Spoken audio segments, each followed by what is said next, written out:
வணக்கம் நேயர்களே. இன்று ஆகஸ்ட் 12 2026 ஆரைவன்கிழமை. நோர்வே தமிழ் முற்றச் செய்திகளுடன் கதிர்.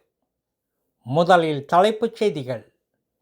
புதிய கல்வியாண்டு, மருந்து பயன்பாடு குறைகிறது, பிள்ளைகளின் இணைய பயன்பாடு.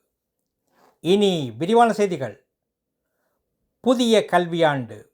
அன்னை பூபதி தமிழ் கலைக்கூடம் ரோமன் வளாகத்தின் 35வது கல்வியாண்டு ஆகஸ்ட் மாதம் 21, 22 ஆகிய நாள்களில் தொடங்குகிறது.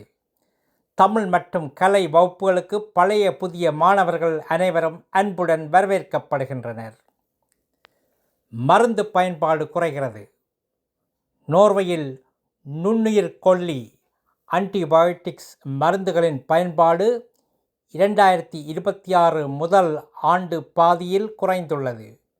இது மருந்துகளுக்கு கட்டுப்படாத குச்சில்கள் பாக்டீரியா உருவாவதை குறைக்க உதவும் நல்ல மாற்றமென மருந்தக சங்கம் தெரிவித்துள்ளது. பிள்ளைகளின் இணைய பயன்பாடு. நோர்வேயில் 9 முதல் 18 அகவை வரையிலான இளையோரில் 58 விழுக்காட்டினர் தங்களின் குமுக ஊடக பயன்பாட்டை பெற்றோர் சரியாக கவனிப்பதில்லை என கூறியுள்ளனர். பிள்ளைகளுக்கு தெளிவான விதிமுறைகளும் பெற்றோரின் வழிகாட்டலும் தேவை என வலியுறுத்தப்பட்டுள்ளது. நல்லது நேயர்களே, மேலும் செய்திகளுக்கு நோர்வே தமிழ் முகநூல் பக்கத்தையும் இணையதளத்தையும் பாருங்கள்.